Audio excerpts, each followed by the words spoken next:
Wow, and it's on the green. Brilliant. Putting the headlines that matter. Chip and Post. Legends rising. Now you're listening with power.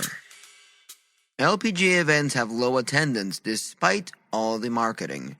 In an era when the LPGA Tour is spending more marketing, technology, and celebrating partnerships than ever before, one uncomfortable truth remains.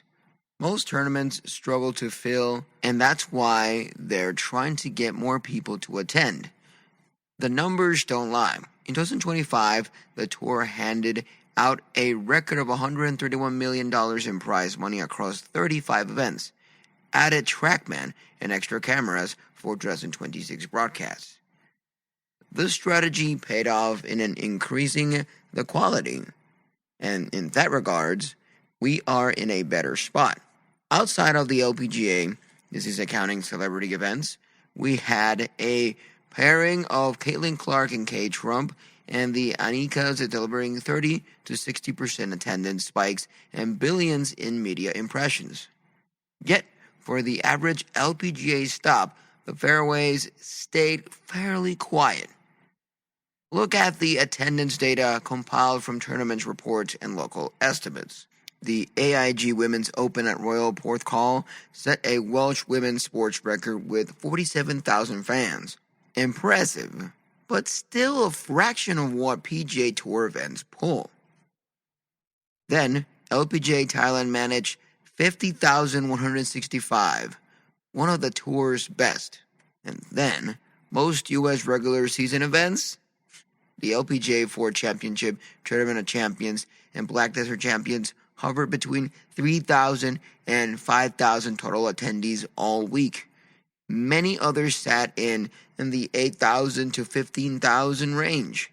And that's a very sad fact to say the least.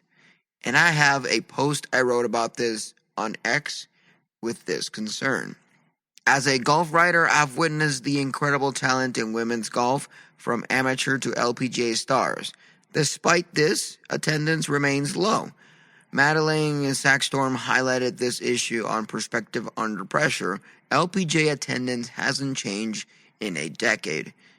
It's time to support women's golf by attending events, tuning in, and sharing the excitement from juniors to pros.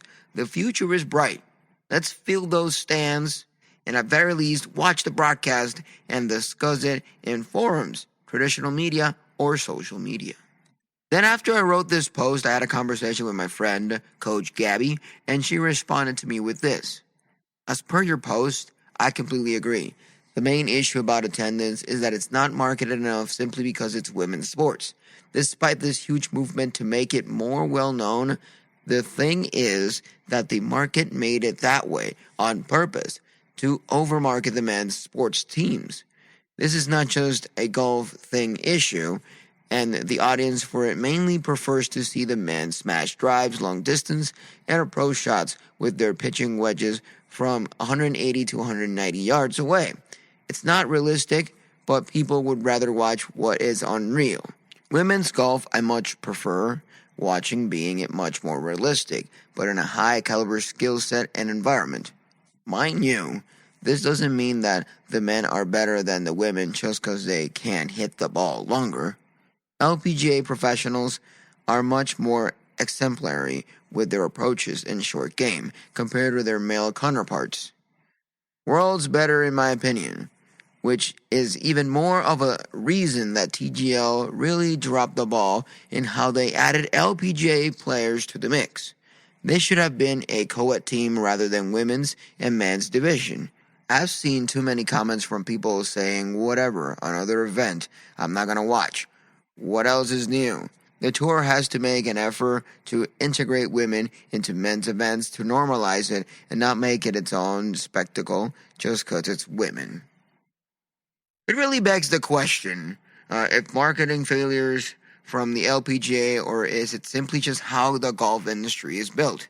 Gatekeeping runs deep. Fans chase power, drama, and star power. Men's venues are steeped in history and in tradition, while most women's courses are not. Broadcasting makes it worse.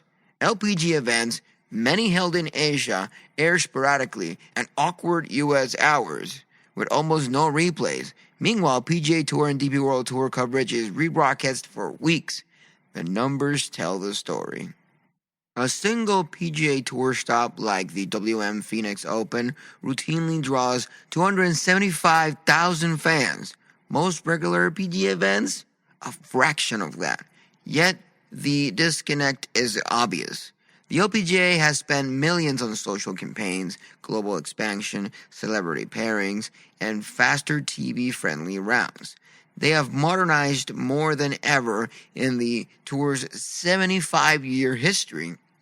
This isn't just a women's sports problem. Golf is booming.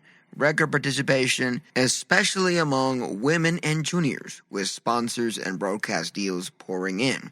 The marketing team is working overtime, yet no major LPGA crowds remain stuck in neutral. The solution is straightforward.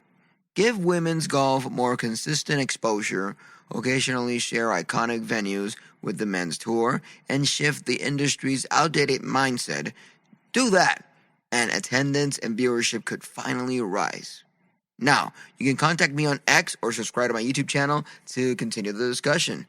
I'm Andrew Van Zark, writer for Chip and Post. Bye! Now, you're listening with power, putting the headlines that matter.